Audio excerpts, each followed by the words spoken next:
Good evening, children. Good evening, Good ma'am. evening, ma'am. Good evening. Good evening, children.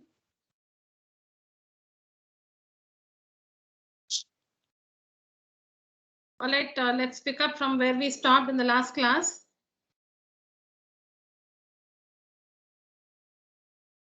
We had taken 6 questions as a test for the last class. We discussed the first 5 answers. We have to discuss the 6th one. You can see the question on the screen.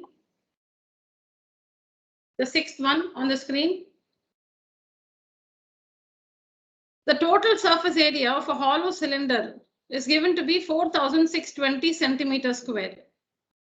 The total surface area, TSA, total surface area of a hollow cylinder, meaning it has that inner CSA, outer CSA, and the 2 rings on the top and bottom. Here.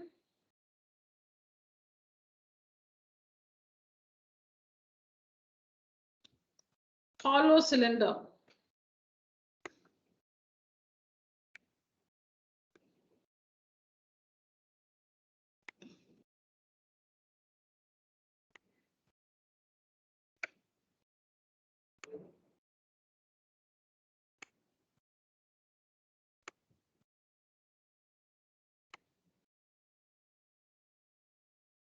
So these are my drawing skills. You all understood my drawing skills now.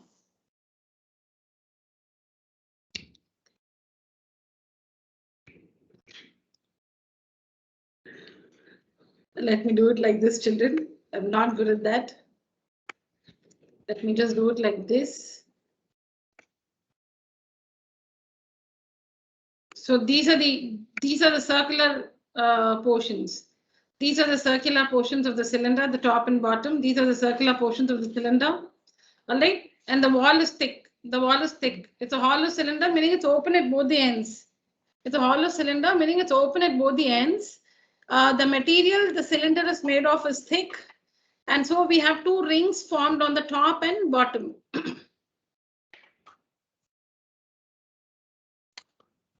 The cylinder has an inner, it's hollow, meaning it's open at both the ends.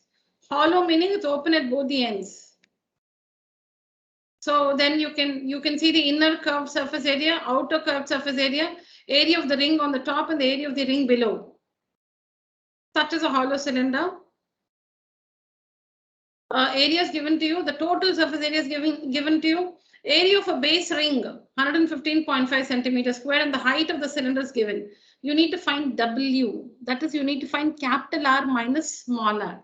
See, it's not important that you have to find the value of capital R, find the value of small r, and then subtract. Like, it's not that you're not asked to find the value of capital R and the value of small r. You can directly find W. See, like supposing R is 10 and this is, 7. So W will be R minus R, capital R minus small r. So that's 3.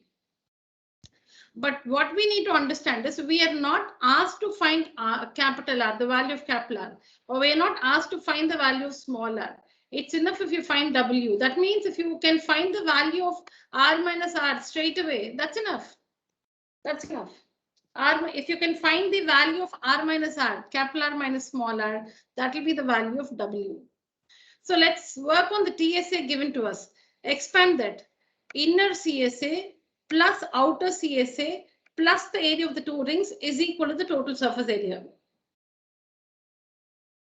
Inner curved surface area plus the outer curved surface area plus the area of the 2 rings is equal to the total surface area of the hollow cylinder. So how do we find the inner curved surface area? 2 pi small r h. Outer curved surface area 2 pi capital R h. And the area of the ring on the top and bottom, 1 ring pi r square minus r square, 2 rings, so 2 pi capital R square minus small r square. This expression represents the inner curved surface area. This one represents the outer curved surface area. 2 pi RH is for CSA of a cylinder. 2 pi RH. If you use smaller, because the height is the same. The internal height and the external height, they are the same. The height of the cylinder is one thing. It's the R that matters. 2 pi small r h inner CSA, r h outer CSA, area of two rings. 2 pi, this one pi r square minus r square is area of one ring into 2 area of two rings. So inner CSA plus outer CSA plus area of two rings is equal to 4,620. 1 second, children.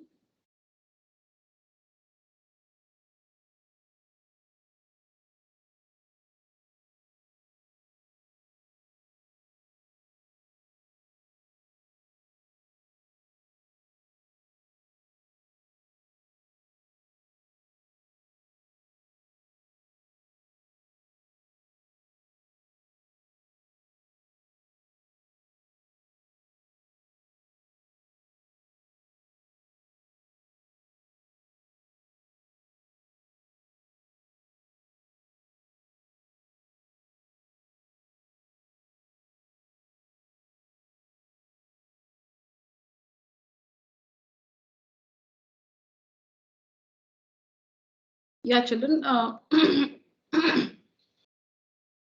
So 2 pi RH plus 2 pi RH, here we have the area of one ring straight away. Area of one ring, that is the value of pi r square minus r square, straight away we have 115.5. Area of one ring, 2, that is the value of pi capital R square minus small r square, we have it straight away. Two rings will be 2 into 115.5 is equal to 4620. Now here you can, now this becomes completely numerical. This becomes numerical. This is a number now. So you can take it to the other side. So now we are only concerned about these two expressions, 2 pi small rh and 2 pi capital RH. 2 pi h is common. R plus R is plus 231 is equal to 4620. So then 2 is a constant, pi is 22 by 7. H is given to us in the question 7. R plus R. R plus R is equal to, you understand this, 4620 minus 231. So on simplifying this here, we get 44R. 44, not 44R, 44 of R plus R is equal to 4,389. So R plus R is equal to 4,003 divided by 44, which is 99.75.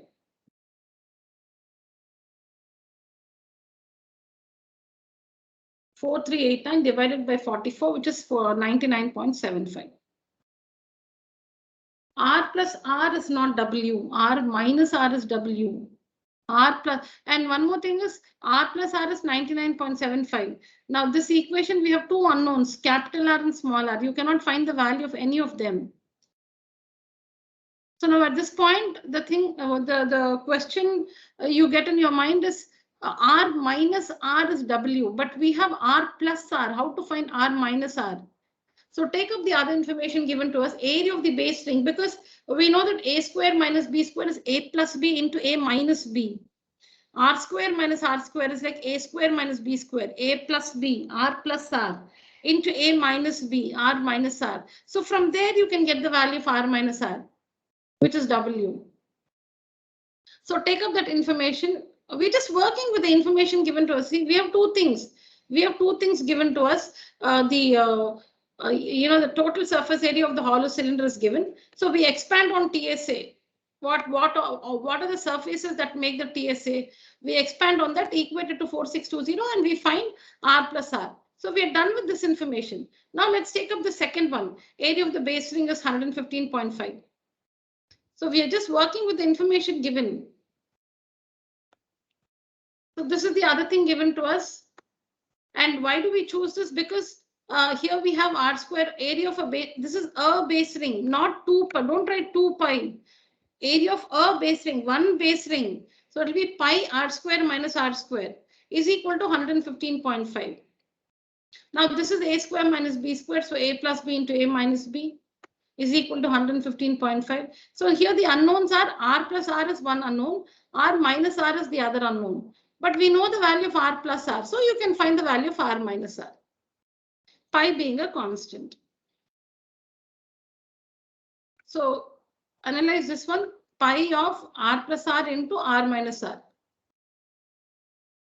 Pi is a constant, 22/7. R plus R we found here, 99.75. So you can find the value of R minus R, which is W. So on simplifying this, simplifying the numbers and transposing, we get W is equal to 7/19. W is equal to 7/19, or the thickness of the wall of the cylinder is 7/19. I've just shifted the decimal point and all that. You can, calculation is, see, like here also you can make this, to be very comfortable, you can write 22/7 into 9,975 by 100 into W is equal to 1,155 by 10.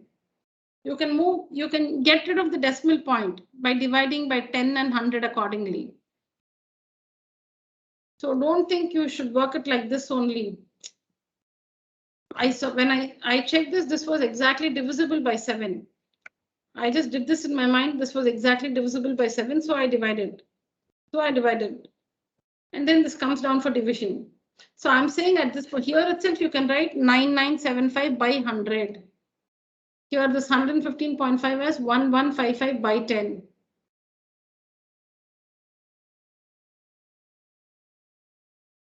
Okay, so since it was exactly divisible, see, if it was not exactly divisible, you cannot get the decimal value like this. If it is not exactly divisible, then you should not cancel like this. You should simplify. You should cancel one number from the numerator and one from the denominator only when they are exactly divisible. Otherwise, no.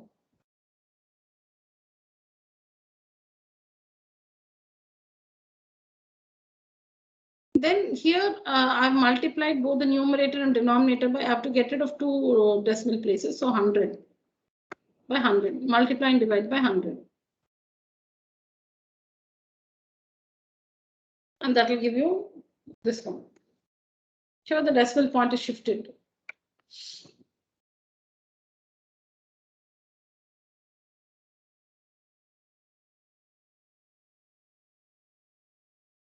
Okay, so the thickness of the cylinder, the wall of the cylinder is 7/19 centimeters. We have many more important, interesting questions like this from this chapter. I'm still to prepare the material, which is why I was not able to, otherwise I would have done it some time back. Tomorrow also, tomorrow, yeah, we have the class in the morning, so I will not have time to do it. Maybe next class on Wednesday, we shall take up more sums like this.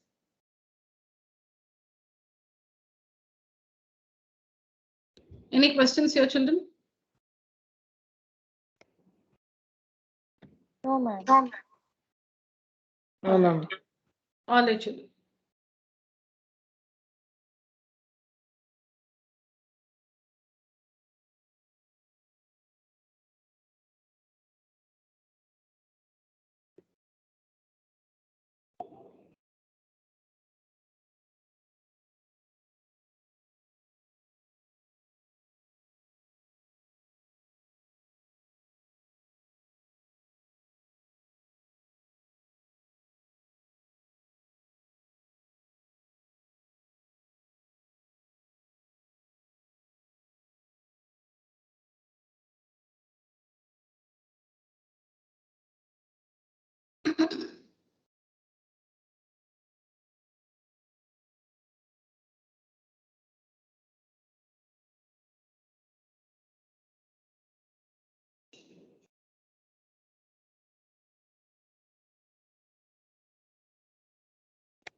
This is exercise 13.8 NCERT. What's the formula to find the volume of a sphere? What is the formula to find the volume of a sphere?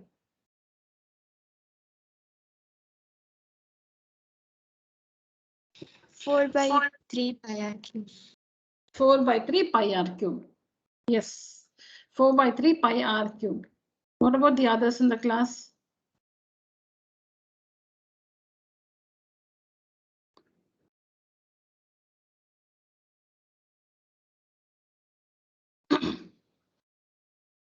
All right, so here we are given the radius and we just have to substitute the value of r in the formula 4 by 3 pi r cubed and find the volume. Take a screenshot, children.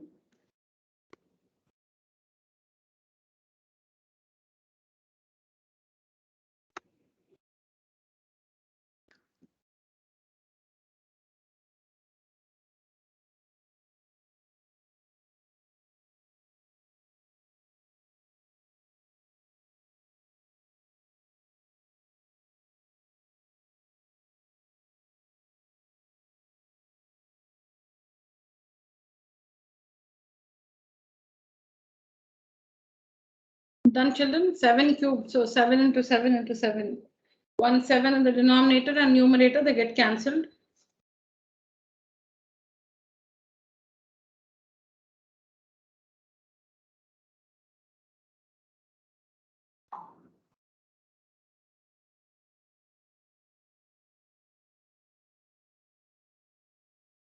Find the amount of water displaced by a solid spherical ball of diameter 28 centimeters, 0.21 meters.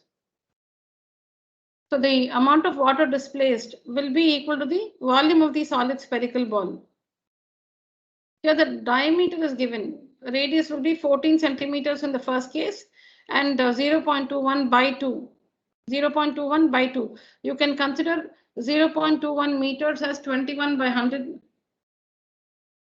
21 by 100. Or you can take it as 0.21 by 2 also. 0.21 by 2 by 2 by 2. This is the radius. Substitute, so you can cancel. Or if you want to shift the decimal point, first write the diameter as 21 by 100. This is the first step. The diameter is 21 by 100. 0.21 is 21 by 100. That's a diameter. The radius is half of it. So half meaning you should multiply by 1 by 2. Half meaning half of, see how will you find half of 10? Half of 10. Like this, 10 by 2, 5. So how do we find half of the diameter? So half of the diameter. Diameter is 21 by 100 after shifting the decimal point. So 21 by 200. 21 by 200 will be the radius. 21 by 100 is the diameter after shifting the decimal point. 21 by 100 as a fraction. Half of 21 by 100 is the radius.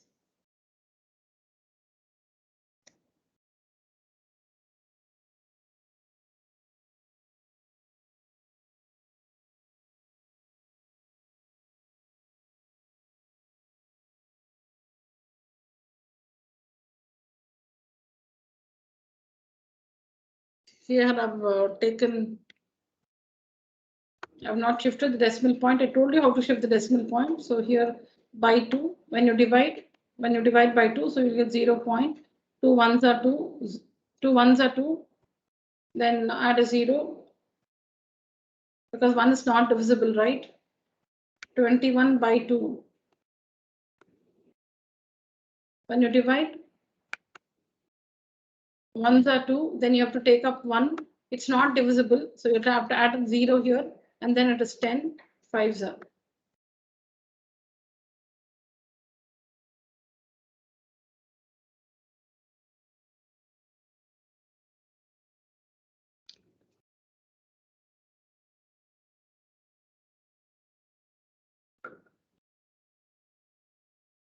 And then you can write this as 105 by 1000 3 times. 105 by 1000 3 times.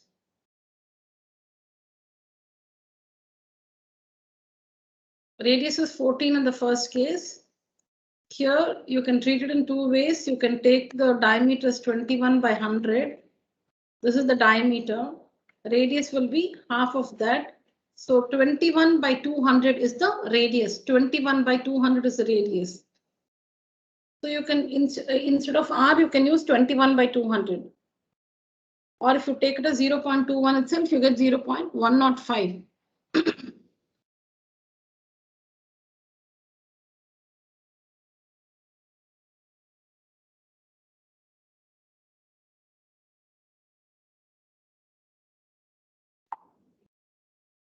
Okay.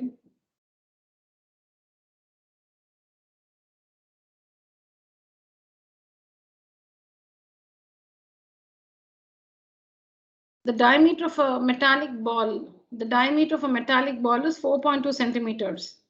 What is the mass of the ball if the density of the material? The density of the metal is 8.9 grams per centimeter cubed. What is the, nothing is mentioned, so it's a spherical ball because there's nothing mentioned. It's a metallic ball and the diameter is given. So it's a spherical metallic ball. It's a spherical metallic ball. Diameter 4.2, so radius is 2.1. You have to first find the volume and then multiply by 8.9 to find the mass of the ball in grams. Because 1 centimeter cube volume has a density of 8.9 grams. 1 centimeter cubed, see here, 8.9 grams per centimeter cube. That means every 1 centimeter cube of this metal has a density of 8.9 grams. So you should find the volume of the metal in this ball. What is the volume of the metal in this ball? You should find out that 4 by 3 pi r cubed. That answer into 8.9. You should find volume because 1 centimeter cubed 8.9 grams. So you should find how many centimeter cube. That is, should find the volume of the metal in this ball and multiply by 8.9 to get the mass of the ball.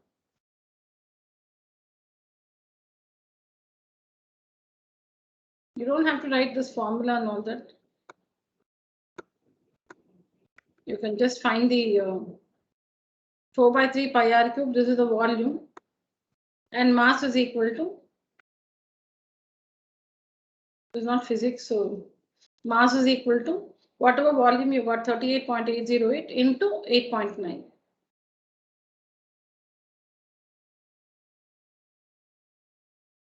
Just find the volume. Be careful, diameter is 4.2, so the radius is 2.1. So find the volume. Volume multiplied by 8.9 will give the mass of the ball. Mass of this ball with the radius 2.1 centimeters.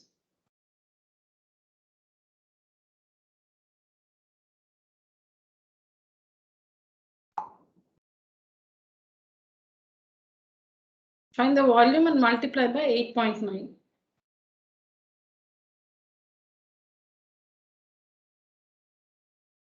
The diameter of the moon. Yeah.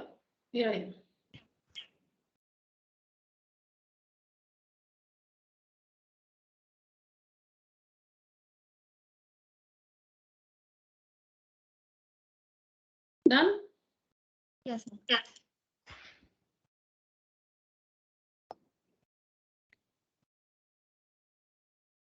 See, the first three I did not make you write in the class because just direct application of the formula. And this one also.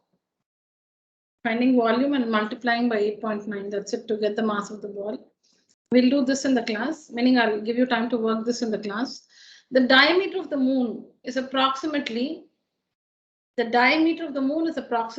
1/4 of the diameter of the Earth. Approximately. The diameter of the moon, visualize, think of the moon. It's smaller than the Earth. So the diameter of the moon is approximately 1/4 the diameter of the Earth. What fraction of the volume of the Earth is the volume of the moon.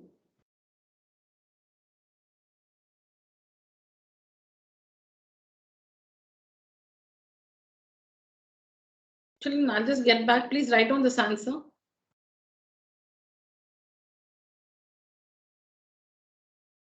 Just give me 2 minutes, children. I'll get back. Please write down this answer in the meantime. This is the last exercise in your textbook. I mentioned some number 13.8. Question number 4.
I'm back, children. Finished writing?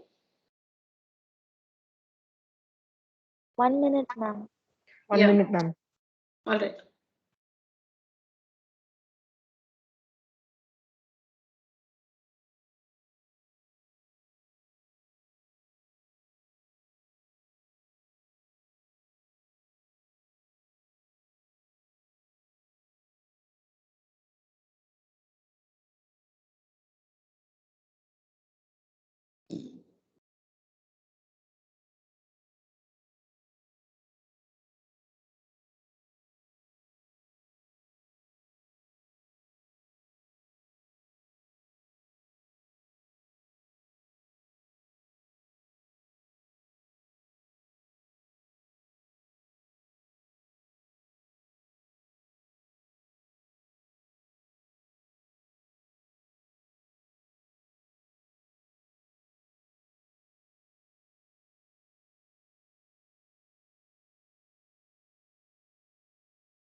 Finished writing, children?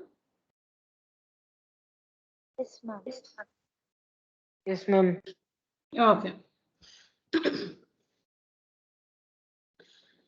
So both moon and the earth, they are spherical. Or if they're not exactly spherical, also here we assume them to be. What is the shape of the earth as described in geography?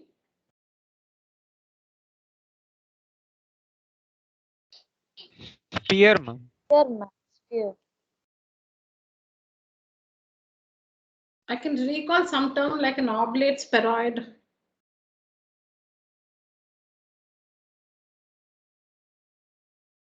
Okay, fine. The diameter of the moon, okay, I read the question for you. So both are spherical. The moon and the earth are taken to be spherical here, though the earth is not a perfect sphere. It's not a perfect sphere. It's an oblate spheroid. You can just look into the details. Wikipedia later. So here we take them to be perfect spheres, the moon and the earth, the moon and the earth. Now we assume we will use the capital letter R for the earth because we know its diameter is more than the moon. We'll use capital letter R for the earth and small letter r for the moon. That's the first thing. Capital letter R for the earth and small letter r for the moon. So telling you backwards, if the radius is, capital R for the earth, then the diameter will be twice the radius. That's what we've assumed here. Similarly, for the moon, if the radius is smaller for the moon, if its radius is smaller, then its diameter will be twice the radius. So 2 times smaller. This is the radius of the earth. This is the radius of the earth, capital R. Then its diameter will be twice capital R. This is the radius of the moon, smaller. Then twice smaller will be the diameter of the moon. So since, the diameters are mentioned, we assume the diameter and then get the radius from it. So let 2r twice the radius, 2r, you understand? Let 2r be the diameter of the earth. So its radius is capital R. Okay, I don't have to elaborate on this. So we assume the diameter because diameter is what is mentioned here. The diameter, so now this is the assumption. So diameter of the earth and diameter of the moon. From their diameters, we get their radius. Okay, now look at this. The diameter of the moon, diameter of the moon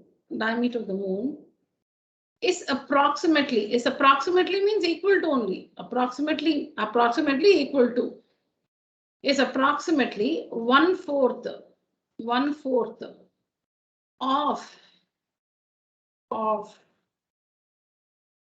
diameter of the earth. I think I'll type it 2 times. Diameter of the earth. Okay. Diameter. 1/4 of the diameter of the earth. So it's a diameter of the earth. Whatever is given there, we have converted that to an equation in words. Let me show you again. See here, diameter of the moon. So here, diameter of the moon is approximately, meaning equal to, is approximately equal to 1/4 of, meaning multiplication, diameter of the earth, diameter of the earth. Diameter of the earth. So diameter of the moon is equal to 1/4 into diameter of the earth is what is given to us. Now let's substitute whatever we have assumed. What have we assumed for the diameter of the moon? 2 times smaller. What have we assumed for the diameter of the earth? 2 times capital R, and 1/4 into 2 times capital R. Now you just simplify this. So I have just cancelled the 2's on both the sides. On both, however, whatever you want to do. So I've just cancelled the 2's on both the sides. And we get R is equal to R/4. So this is the relationship between, the radii. The radius of the moon is also 1/4 the radius of the earth. If the diameter is if it's given that the diameter of the moon is 1/4 the diameter of the earth. And working on that, we see that the radius of the moon is also 1/4 the radius of the earth. Small r is equal to R/4, meaning capital R/4, meaning 1/4. See, how do you interpret this? How do we interpret this? 1/4 into R. 1/4 into R. R/4 meaning 1/4 into R. So what is that result we get? Small r is equal to capital R/4. R by 4 meaning 1 by 4 into R. That is, smaller represents the radius of the moon. So radius of the moon is equal to, or is approximately equal to 1/4 the radius of the Earth. So the same is the relation. Whatever is the relation between their diameters, the same is the relation between their radii. Whatever is the relation between their diameters, diameter of the moon is approximately 1 by 4, 1/4 the diameter of the Earth. Working with this condition, we find that the radius of the moon is also equal to 1/4 the radius of the Earth, because we have got it here. Small r is radius of the moon is equal to, means is 1 by 4 radius of the Earth, because capital R is radius of the Earth. Okay, we just cross multiply this, and we just write the relation between small r and capital R. So that means capital R is equal to 4 times small r. Capital R, radius of the Earth, is 4 times radius of the Earth. When you talk from the moon, radius of the moon is 1/4 the radius of the Earth. Radius of the Earth is 4 times the radius of the moon. This is the relation we have found from what is given. See, like we say, A is 2 years elder to B. B is 2 years younger than A. So elder, younger. Radius of the moon is 1/4, not 4 times. Radius of the moon is 1/4 the radius of the Earth. Radius of the Earth is 4 times the radius of the moon. Earth is bigger, right, than the moon. Yeah, so this is what we need to find. We need to find the relation between their radii. Now coming to what we have to find. What fraction of the volume of the Earth is the volume of the moon? So here we need to find the fraction in the correct order. That numerator and denominator must be placed correctly. So now if you have to find what fraction, children, I haven't explained all this, right? No, I haven't. Have we done this earlier?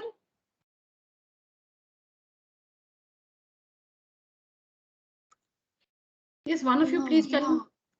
Thank you. Okay. No, I haven't done. Okay. So if we have to answer this question, what fraction? See, okay, what fraction of the class? Now, Earth is the bigger thing. Okay, what fraction of the volume of the Earth is the volume of the moon? It's like this. So this is the Earth, and supposing, okay, this represents the moon. It's like supposing 6 moons fit into the Earth. You can place 6 moons. Okay, supposing, okay, I have not covered it completely. Supposing 6 moons, the volume of 6 moons is equal to the volume of the Earth. Then we say that the ratio is 1 by 6. 1 out of 6, that is the 1 out of 6 is the ratio. 1 part is the moon, 6 parts is the Earth. What fraction of the volume of the Earth is the volume of the moon? Like what fraction of the class are girls? What fraction of the class are girls? Supposing there are 40 students in a class, of which, don't worry children, you might have not understood still. I haven't still finished, listen completely. So supposing 24 boys and of course 16 girls. What fraction of the class are girls? How do we answer that? What fraction of the class are girls? So it will be girls by the total strength. What fraction of the class are girls? Meaning number of girls by the total number of students in the class. By the total number of students in the class. So your answer will be 8 2s are 16, 8 5s are 14. 2/5. 2/5 of the class are girls. What fraction of the class are girls? 2/5 of the class are girls. What fraction of the class are boys? Boys by total. Boys by total. 8 3s are 24, 8 5s are 40. 3/5. 3 by 5 is a fraction. 3/5 of the class. 3/5 of the class are boys.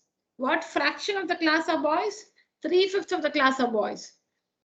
So to answer a question like this, you'll have to put a smaller quantity on top and that whole thing below. You're comparing that smaller thing with with that whole thing. So here that whole thing is the earth. The class is like the earth represents the class and moon represents boys or girls. Read the question like that, children. I think that'll be better. Why am I not? See, I'm instead of earth, I'm saying class because earth is the bigger thing when compared to moon. And for moon, we'll say boys or girls, whatever, boys or girls. Read the question like this. What fraction of the class? Ignore the word volume. What fraction? Ignore this word volume. What fraction of the class are boys? What fraction of the class are boys? We cannot use those words volume here. So just read it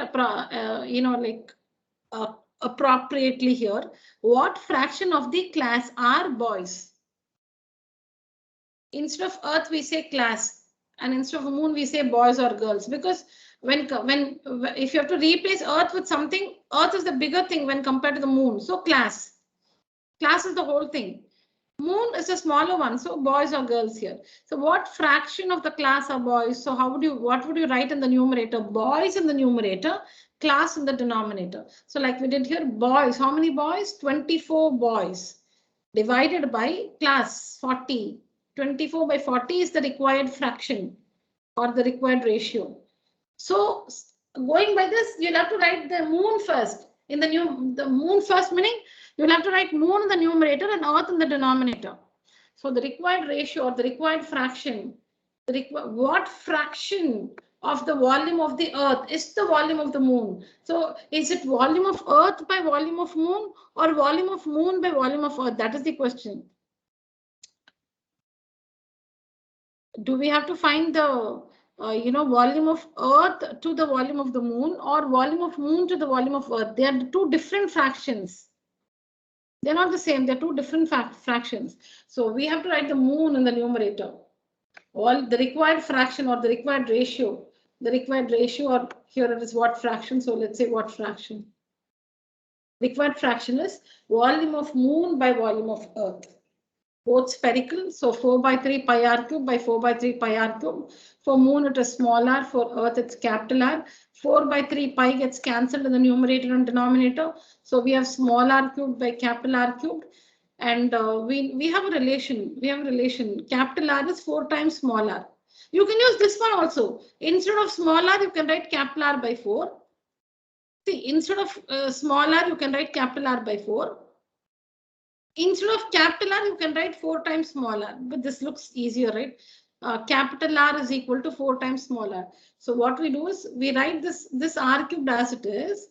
In the denominator, we have capital R, right? We come here. What is r?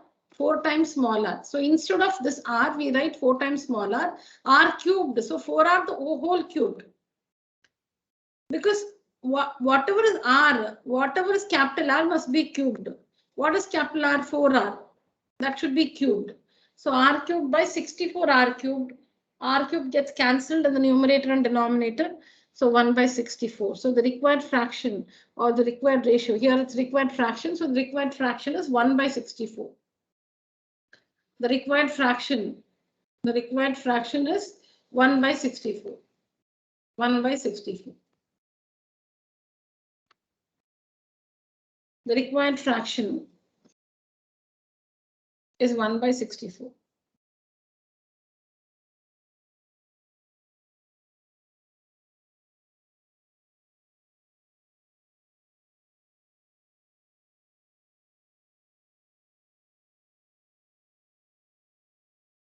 So you can even understand the answer from the latter part, we have to find this one, what fraction. So we have to find volume of moon by volume of earth. But since we don't know their radii, we don't know the radius of any of them, 4 by 3 pi, 4 by 3 pi will get cancelled. So you have small r and capital R. You need to have both in terms of small r or both in terms of capital R. Only then you can get a numerical, a fraction comprising of only numbers. Those, r and r must get cancelled, which is why this is working. That's why they've given us this information to find the relation between the two r's. To find the relation between the two r's, we have this information so that we can replace where we have small r, we can write capital R by 4, or where we have capital R, you can write smaller 4 times smaller. We have used this one.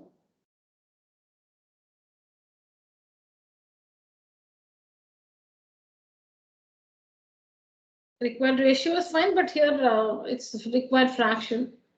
So you can just make this required fraction. And here also required fraction is 1 by 64. 1 by 64. Required fraction is 1 by 64.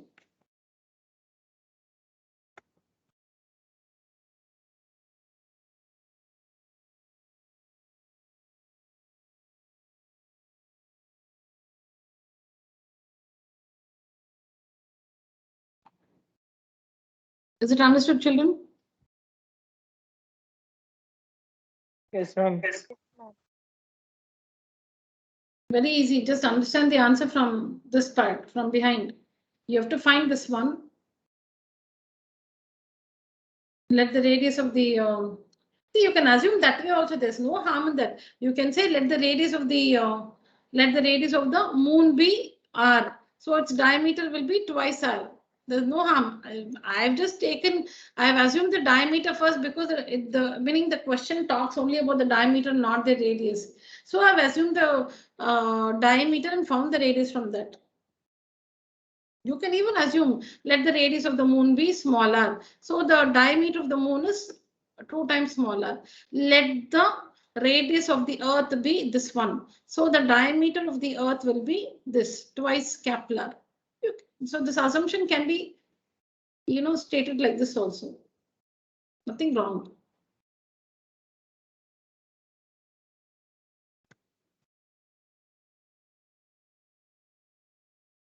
I've just done the reverse, that's all. I've just done the reverse because diameter is given, no? I said let twice r be the diameter, so half of that r will be the radius. Let this one be the diameter, so this is the radius, that's all. I've used small r for moon, capital R for earth. Then work with this information. Work with this information. I told you how to convert this one to an equation in words and then substitute accordingly. And you can use any one of these two. Later, where you have smaller, you can use r by 4. We'll do that. We'll do that. Okay, so now we can. So maybe like you didn't know that you have to work this, so you stopped here. You did not, meaning it didn't occur to you that you should cross multiply, so you stop here. Now in this fraction, 4 by 3 pi gets cancelled, so you have this. So what is now this is r cubed by r cubed. That is like this. It's r cubed divided by r cubed. Yeah, I'm here, children. I'm here.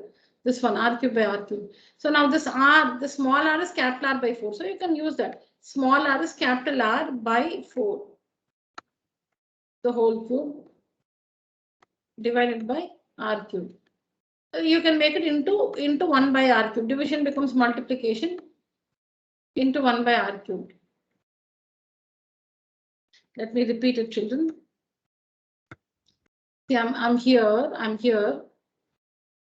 After this, we have substituted for capital R, 4 times smaller. What you can do is you can use this relation instead of smaller. You have r cubed divided by r cubed divided by r cubed. Okay. Instead of small r, you can write capital R by 4. Capital R by 4. The whole cubed. Division becomes into r cubed becomes 1 by r cubed. So this is r cubed divided by 64 into 1 by r cubed. 1 by r cubed.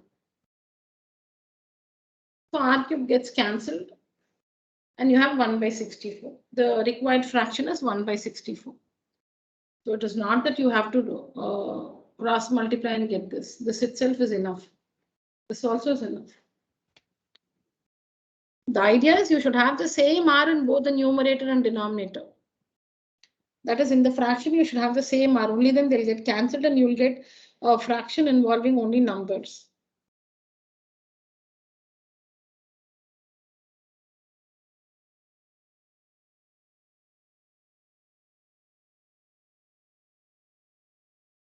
What's a conversion, children?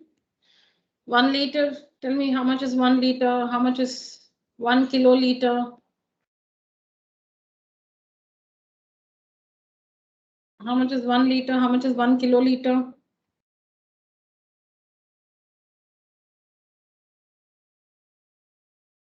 When you're studying, when you come across, formulae or some relations like this, you must make a note of all this. In a paper, write down all the formulas. 1 liter, 1000 centimeter cube. Yeah, 1 liter is 1000 centimeter cube. I also told you why it is 1000, meaning how we understand this. And what is 1 kiloliter? 1000 liters. 1 kiloliter. Yeah, 1 kilo means 1000 liters in terms of meter cubed. 1 kiloliter is 1 meter cube, children.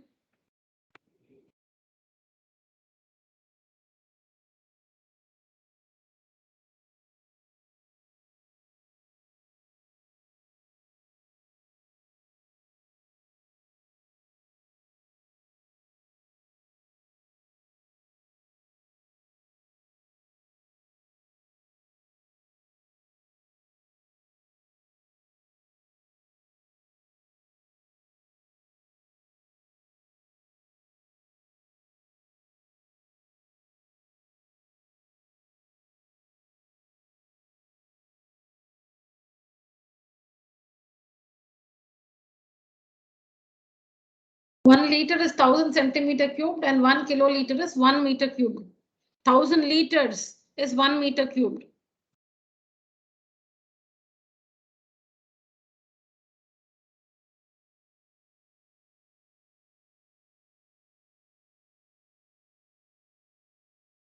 So how many liters of milk can a hemispherical bowl of diameter 10.5 centimeters hold?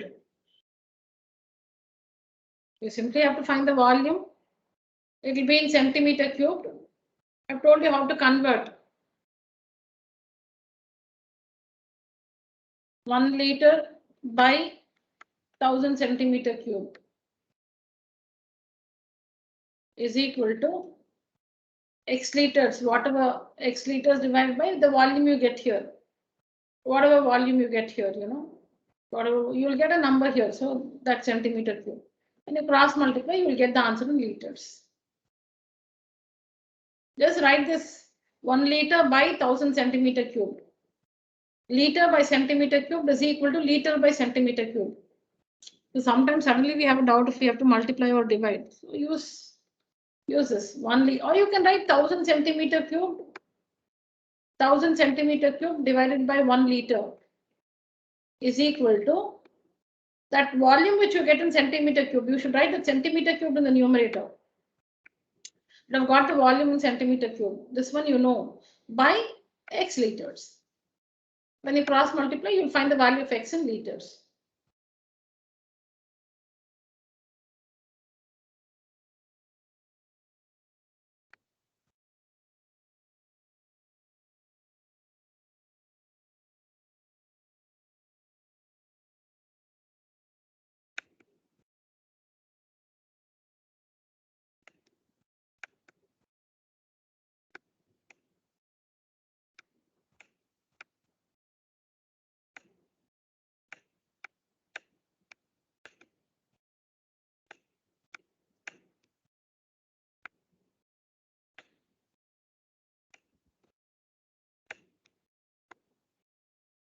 Thousand centimeter cubed is 1 liter. 303.1875 centimeter cube is how many liters? So if you write it like this also, it's like cross multiplying this into this divided by this. This into this divided by this. What is the opposite of the question mark will come down for division. So it will be divided by 1000. You can also write like this, I said. 1 liter is 1000 centimeter cube. So 303.1875 centimeter cube. You should write it under centimeter cube. So many centimeter cube is equal to how many liters? Question mark liters. Now there are three numbers here. There are three numbers here. There are three numbers here. One of it will come for division. The remaining two will be multiplied. So whatever is opposite of this question mark will come down in the denominator, will come for division. Opposite of this question mark, diagonally opposite, not directly opposite like this, diagonally opposite. This one will come for division. These two numbers you should multiply and write in the numerator. You must multiply these two numbers and write in the numerator. You should write this one in the denominator. What is opposite to the question mark will come to the denominator. So 1000 will come to the denominator. And these two, supposing you have some other number like say 91 here, then you should write 303.1875 into 91 in the numerator. Multiply these two numbers right in the numerator. Opposite of the question mark, what you have, put that in the denominator. So in that sense, it will be 303.1875 divided by 1000 liters. Shift the decimal point. Shift the decimal point. So 0.303 liters approximately.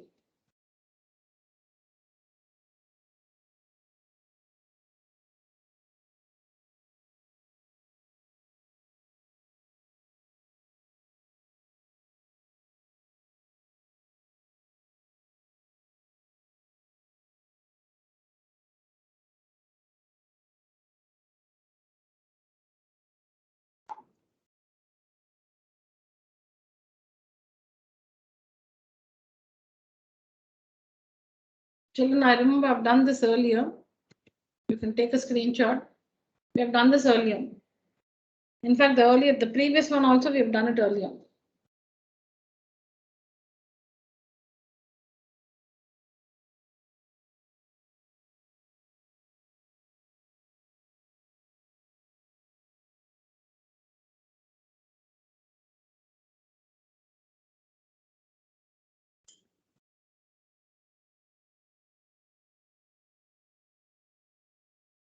In all the exercises, few sums we have done earlier. This is simple for you. Take a screenshot. Just see what's happened here. Also, you can just see what's happened here.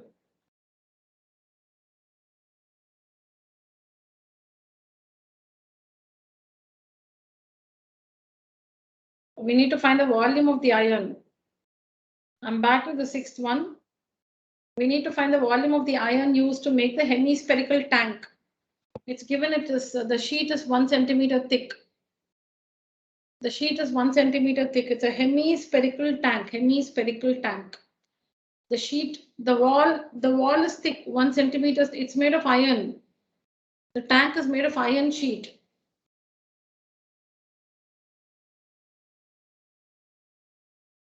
Thickness is 1 centimeter. So the wall of the tank is 1 centimeter thick. Inner radius is given, plus the thickness will give you the outer radius. So you can see here, the thickness is just 1 centimeter, whereas the inner radius is 1 meter. Meter, centimeter. The smaller one, the smaller of the two is centimeter. So I've taken the inner radius as 100 centimeters. Inner radius is 100 centimeters with this 1 centimeter. So the outer radius will be kept smaller plus W. Smaller plus W.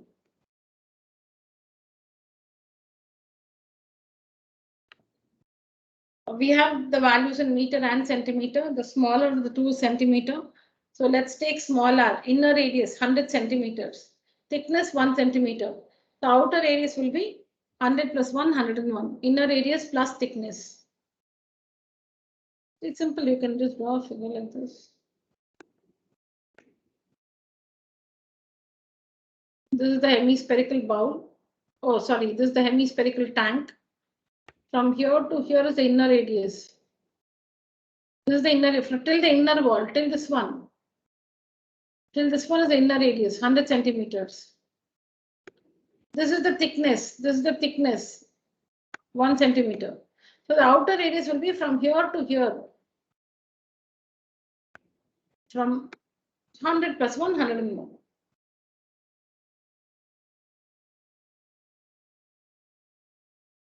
And the volume of the ion will be external volume minus internal volume. 2 by 3, hemisphere, so 2 by 3. 2 by 3 pi r cubed minus 2 by 3 pi r cubed.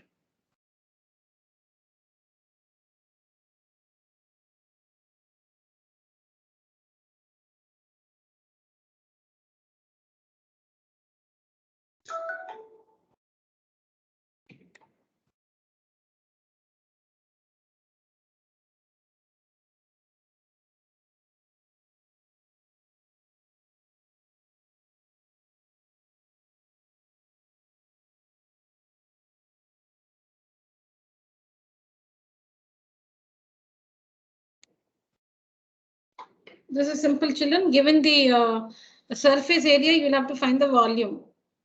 So using surface area, you will find the radius, and using the radius, you can find the volume.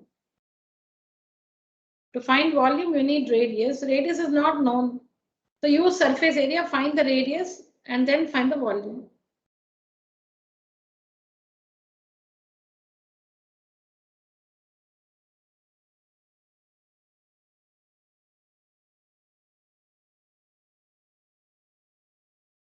Can you show the fifth answer?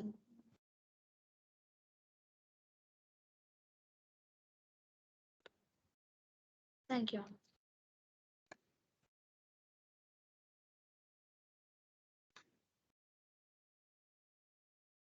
Is this fine, children? Yes, ma'am. All right.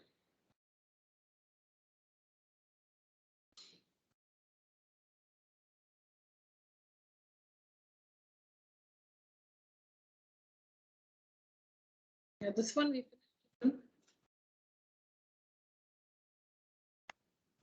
can just take a screenshot. We finished this earlier.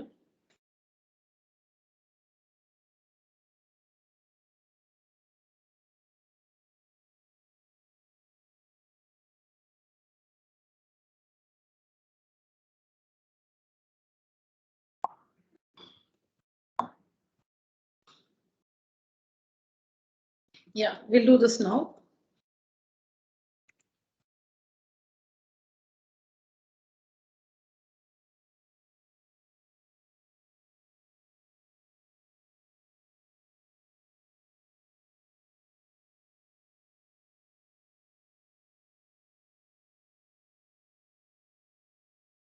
"27 solid iron spheres.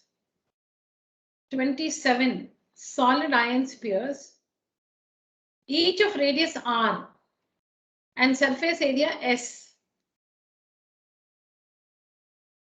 are melted to form a sphere.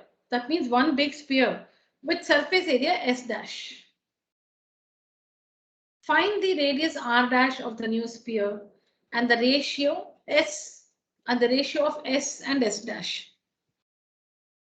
Okay, so there are 27 solid iron spheres, so spherical balls of iron, made of iron. The material is iron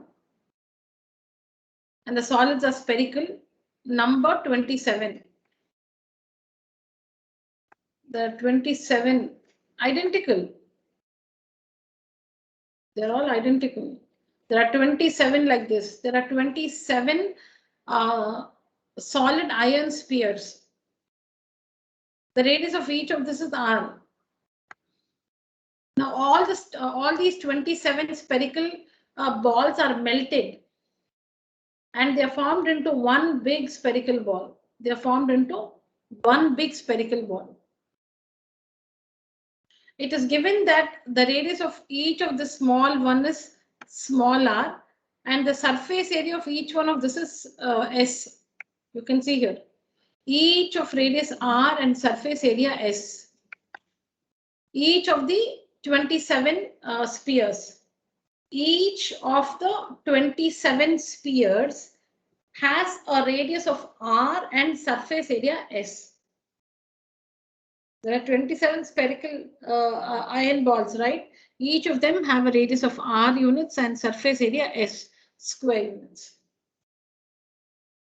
All these are melted and they are made into one big spherical ball of surface area S dash. The new one, surface area is S dash. And they're calling the radius of this new sphere as r dash. Find the radius r dash of the new sphere. So that means small r and capital S represent the radius and the surface area of each small sphere. R dash and S dash represent the radius and the surface area of the new sphere formed. We need to find the radius r dash. So there is no number in the question. So you cannot get a numerical value. There is 27 solid iron spheres, but neither the radius nor the surface areas given to us as a number. So you cannot find the radius r dash of the new sphere as a number. You can only find it in terms of small r, in terms of the radius of the small spheres.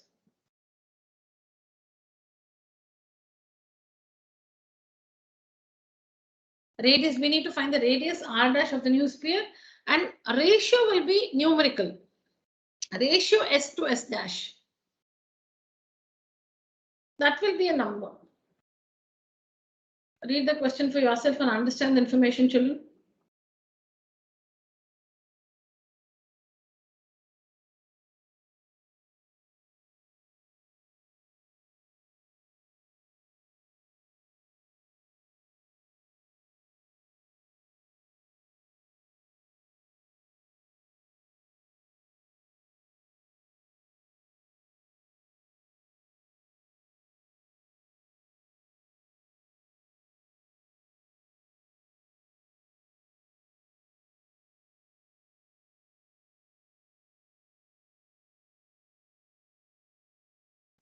So what we understand is 27 spheres are melted and made into one big sphere, which means the volume of all the 27 spheres is equal to the volume of that one big sphere. Because when metals, they are melted and recast, the volume will be the same. The volume of the original one and the volume of the new one formed. The volume of the original solid and the volume of the new solid formed. The shape can be different. The original one can be a cylinder. The new one formed can be a cone. That change can happen. But the volume will be the same because the same amount of material goes into forming the other solid. The surface areas may not be the same, but the volumes will always be, the volumes in the two cases will be the same. When one solid is melted and recast into another solid, their volumes will be the same. Like supposing a cylinder is made of some metal, is melted and casted into a cone. The volume of the material in the cylinder will be equal to the volume of the material in the cone. So the same material, all the material that was in the cylinder is now present in the cone. So obviously the volumes will be equal. Surface area can be equal, mostly may not be equal. Mostly will not be equal. Surface area will not be equal. Volumes will be equal because the same thing. All the material in the first one is now present in the second one.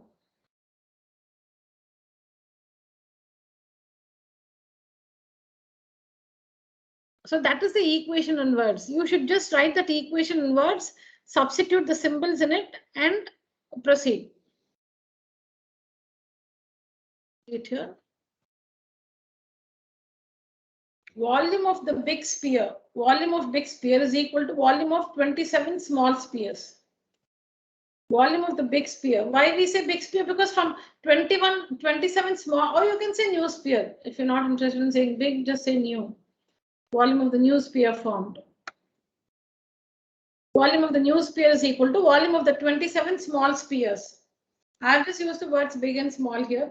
It's not there in the question. You can say new and original. So volume of that one big sphere is equal to the volume of all the 27 small spheres.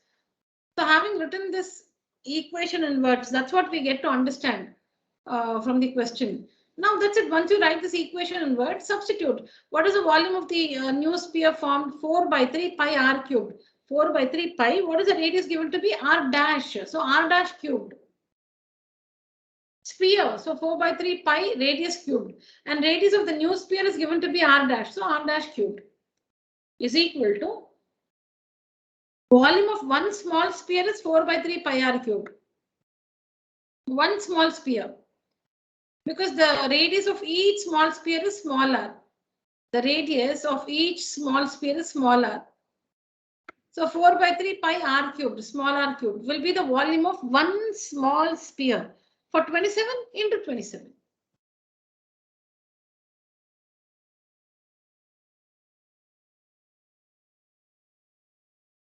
Four by 3 pi and 4 by 3 pi on either sides gets cancelled. So we have r dash the whole cubed is equal to 27 r cubed. 27 r cubed. And 27 r cubed can be written as 3r the whole cubed. Or you can say r dash is equal to cube root of r dash is equal to cube root of 27 r cubed. You can also write it like this. R dash the whole cubed is equal to 27 r cubed. So r dash is equal to the cube root of 27 r cubed. So r dash is equal to 3r. Or you can also present it like this. R dash the whole cube is equal to 3r the whole cube. So on comparing both the sides, we have r dash is equal to 3r. On comparing both the sides, we have r dash is equal to 3r. The powers are the same. When the powers are the same, we equate the bases. When powers are same, 3, 3, we equate the bases. So r dash is equal to 3r. Equating the bases, we get r dash is equal to 3r. So this is what we found the radius. Find the radius of the new sphere. That's what we have found. R dash, the radius r dash of the new sphere is thrice the radius of each small sphere. The new radius, supposing the radius of the each small spherical ball, supposing that was 10 units. Now the radius of this big sphere is 30 units. 30 units. The radius is 30 units. The new radius is 3 times the original radius. Original radius meaning the radius of each small sphere. R is the radius of each small sphere. 3 times that is the radius of the new sphere. We found this is find r dash of the new sphere. R dash is equal to 3 times smaller. So we've answered the first subdivision. The second one, S to S dash. So S is the surface area of the small sphere. S dash is the surface area of the big sphere.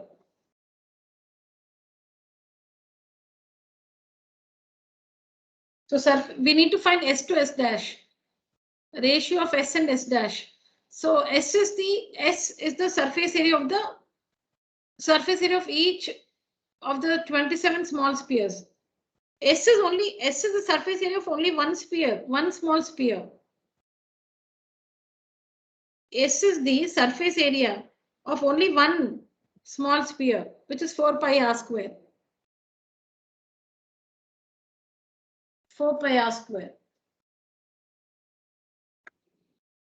S dash is the surface area of the big sphere or the new sphere formed.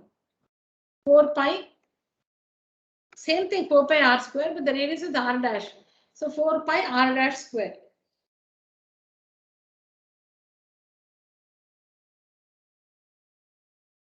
4 pi radius square. Whatever is the radius, you substitute. 4 pi radius square.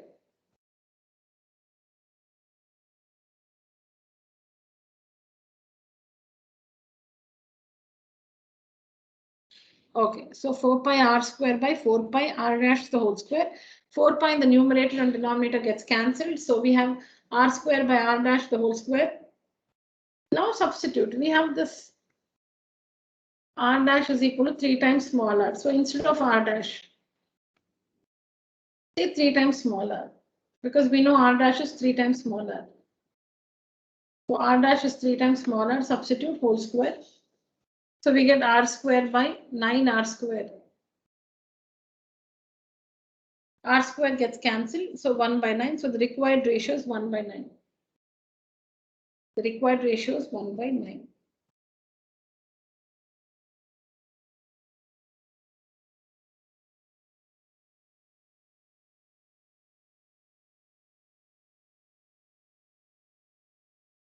Required ratio is nothing but S is to S dash.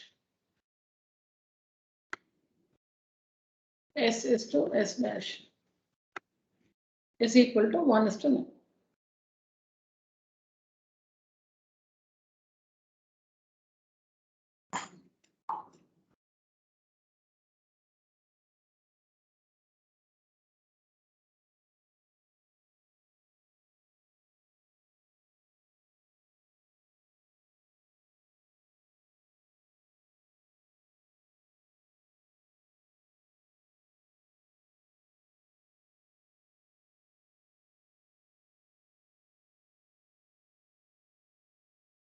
Yes, please write down.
Done, children? Done, ma'am. Yes, ma'am. All right. Ma'am, can you show that one more time? Just 1 minute, ma'am.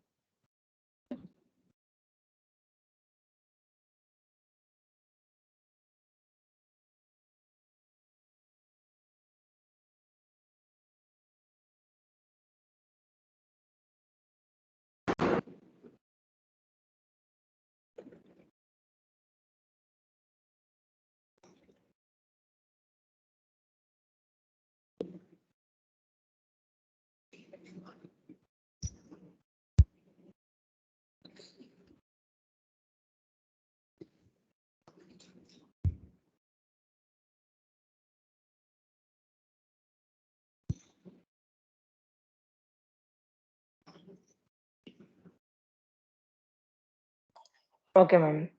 All right.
This is exercise 13.7, question number 7. NCERT exercise 13.7. Question number 7. A right triangle ABC with sides 5, 12, and 13 centimeters is revolved about the side 12 centimeters. Find the volume of the solid so obtained. So whenever a right triangle, you have a right triangle, what you do is you turn it. That is, you keep this as the axis and you rotate this, you rotate this triangle above this axis,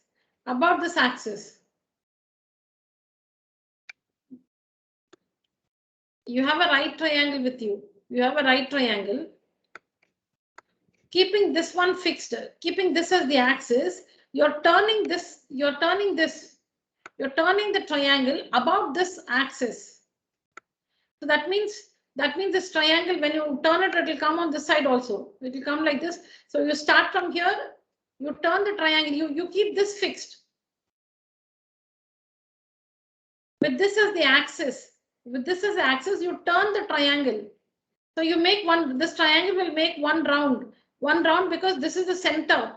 This becomes a center and this becomes a radius. So when you make one turn, this will make a circle. And the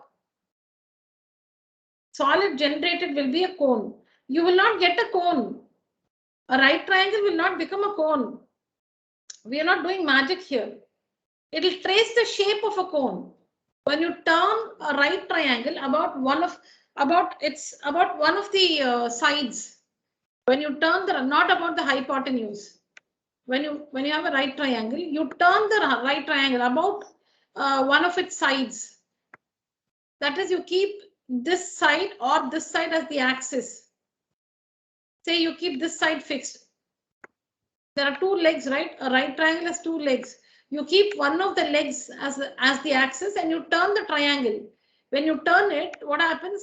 This axis is the center and this axis is the radius.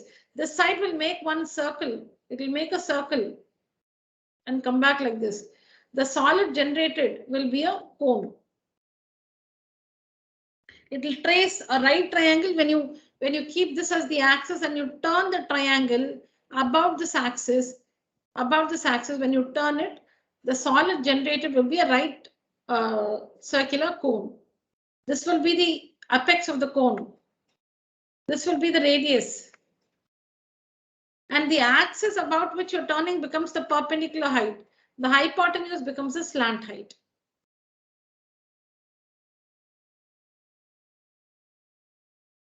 Radius, perpendicular height, slant height. A triangle is a right triangle.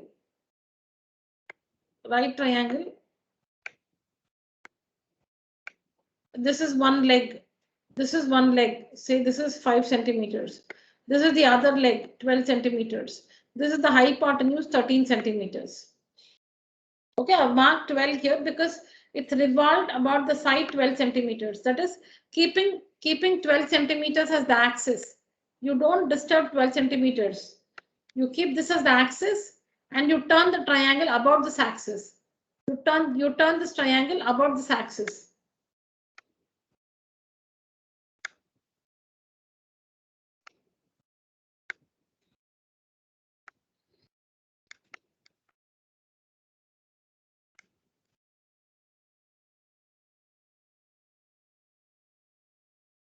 So when you turn this triangle about this side, the solid generated will be a right circular cone.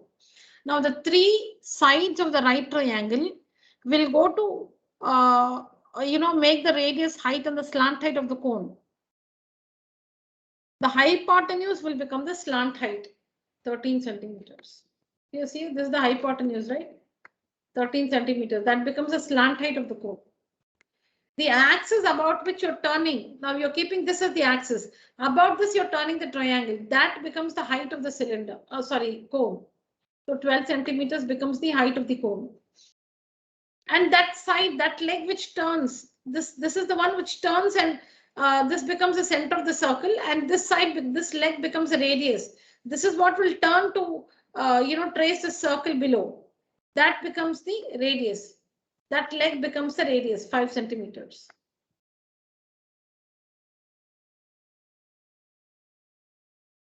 So the volume of the solid so obtained, is a cone. Volume is 1/3 pi r square h. When a right triangle is turned about or is revolved about one of its legs, there are two legs. Keeping one leg as the, see, you can turn it about this leg also. Okay, about one of its legs, the solid generated is a right circular cone. You don't get a right circular cone. It will trace the shape of a right circular cone. The triangle will remain a right triangle. The triangle will not transform into a cone. It will trace the shape of a right circular cone.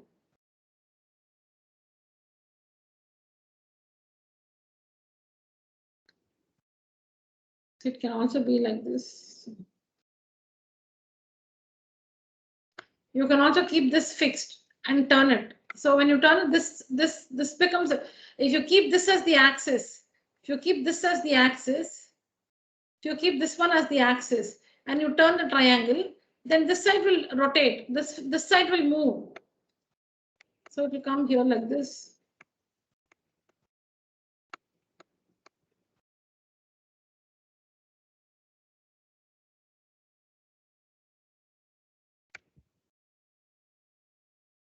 The solid generated is a cone. This one, this is the axis. You turn the triangle, you flip this. This is rotated. This triangle is rotated. You don't disturb this side. You keep this fixed. So then the leg which is fixed becomes the perpendicular height of the cone. The leg that moves becomes the radius of the cone, and the hypotenuse becomes the slant height.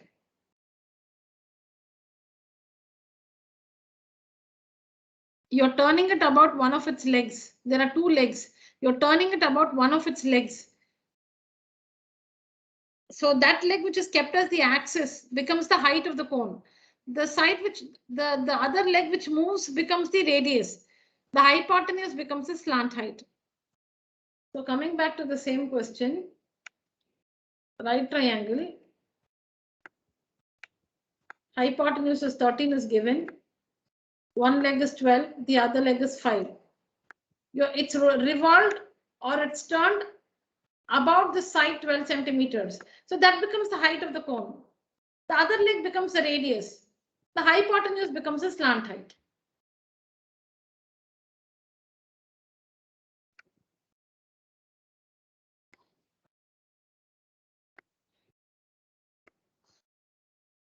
If you're turning it about this leg 5 centimeters, if you're turning it about, or if it is revolved about the leg 5 centimeters, that becomes the perpendicular height.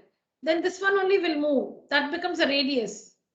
And this becomes a slant height. So the hypotenuse is always a slant height. The other two go to form the height and radius of the cone. About whichever side it's revolved, that one becomes a perpendicular height. The other one becomes a radius.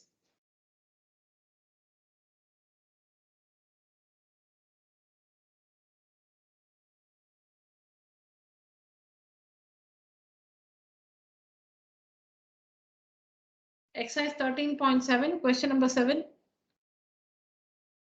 Please write down this answer.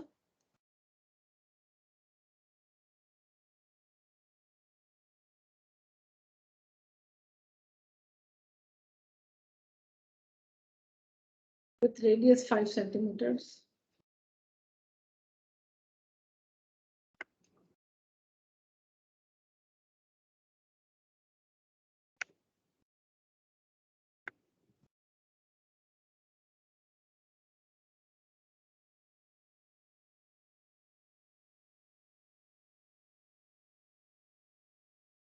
Oh, whose radius of the base is 5 centimeters. Okay.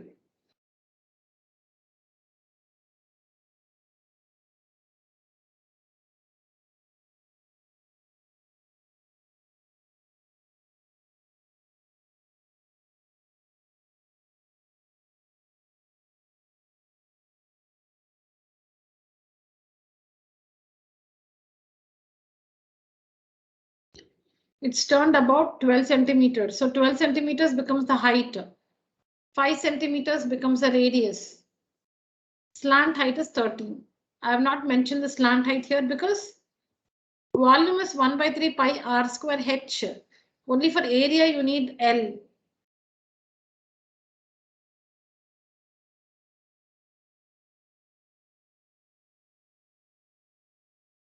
The solid traced is a cone and volume is 1 by 3 pi r square h.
Let's go to the next one. Done, children?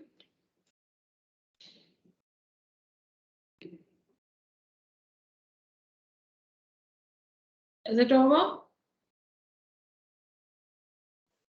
Yes, ma'am.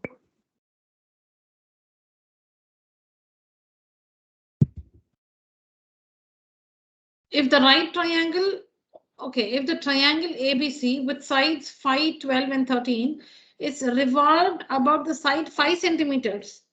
So if it is revolved about 5 centimeters, 5 centimeters becomes the height. It's revolved about which side? About the side 5 centimeters. That means 5 centimeters is taken as the axis. The triangle is turning about 5 centimeters. So 5 becomes the height. The other leg, 12, will become the radius. Hypotenuse is always slant height. Then find the volume of the solid so obtained.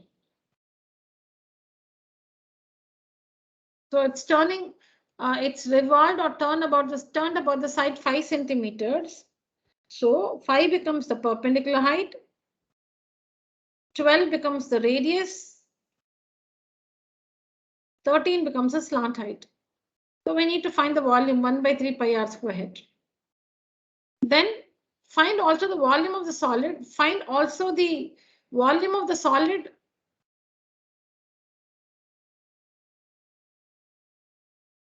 Oh, what is this? Find also the volume of the solid if it is revolved. If it is revolved about the side 12 centimeters and the ratio of the volumes of the two solids.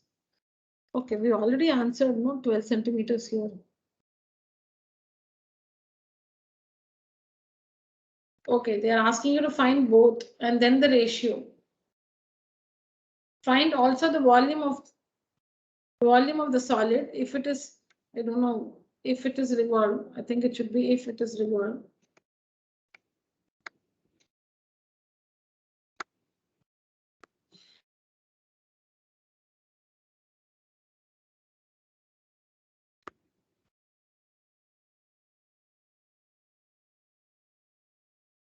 So children, first case, triangle. Okay, this is 5, this is 12, this is 13. Same triangle, no? So 5, 12, 13. Revolved about the side 5 centimeters. It's about revolved about this one. So about whichever side it's revolved, that becomes the height. So this becomes the radius. This becomes L. Find the volume 1 by 3 pi r square h. Here it's revolved about the side 12 centimeters. So that becomes h. The other leg becomes a radius. And this is slant height. Find the volume. Hypotenuse is always slant height. One leg is the height, the other the perpendicular height, the other leg is the radius. About 5 centimeters means 5 centimeters is the height. About 12 centimeters means 12 centimeters is the height.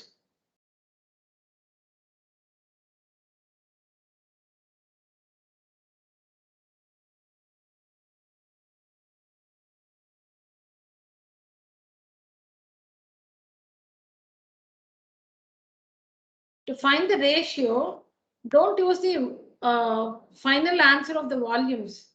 To find the ratio of the volumes, both are cones, right? So 1 by 3 pi r square. What is r square? In the first case, what is r square? 12 into 12. I'm working the volumes, the ratio of the volumes of the two solids. The ratio of the volumes of the two solids. So this is the first cone, this is the second cone. What's the volume of this cone? 1 by 3 pi r square. R square is 12 into 12 into h 5. And the second cone volume is 1 by 3 pi r square. R square is 5 into 5 into h. So 1 by 3 pi gets cancelled.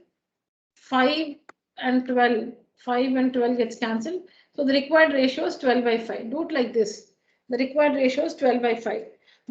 You would have found the volumes, no? Don't take those answers and find the ratio.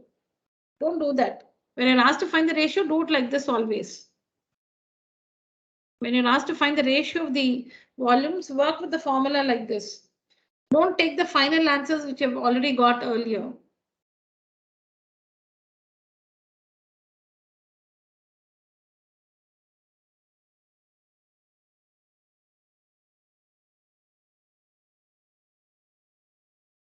Okay, here I've not used the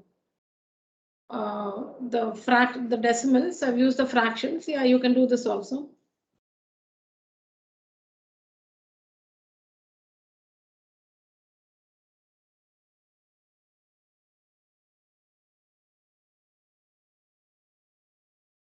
I've used this number and this number. Or you can also use this one. Don't use these values. That's what I meant. Don't use the decimal values and find the ratio. You can use this fraction. You can use, better still do this, children. I'll change the slide. Better still, this is better. This is preferred. What I told you here is preferred. Let me change the slide and show you now. Don't write this. Don't work this. I'll work this for you. I'll change the slide. I'll show you the new slide tomorrow in the class. This is simpler. So the answer to this, I'll show you in the class tomorrow. You can understand this also. I've found the ratio using this one, 240 pi and 100 pi. See, you get the same thing, 12 by 5. You can also use this one, 5280 divided by 2200 by 7. That also will give you 12 by 5. You simplify, you will get 12 by 5. You should not use this final answer is what I was trying to say, this one. You should not say ratios, this answer by this answer. You will not get 12 by 5 exactly. You will get somewhere around, but you will not get 12 and 5 exactly.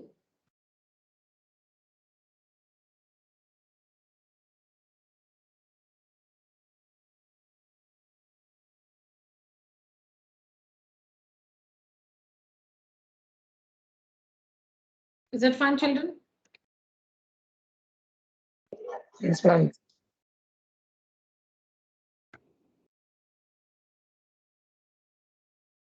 All right, children. So that's it for today's session. Class, use the emoji, raise your hand.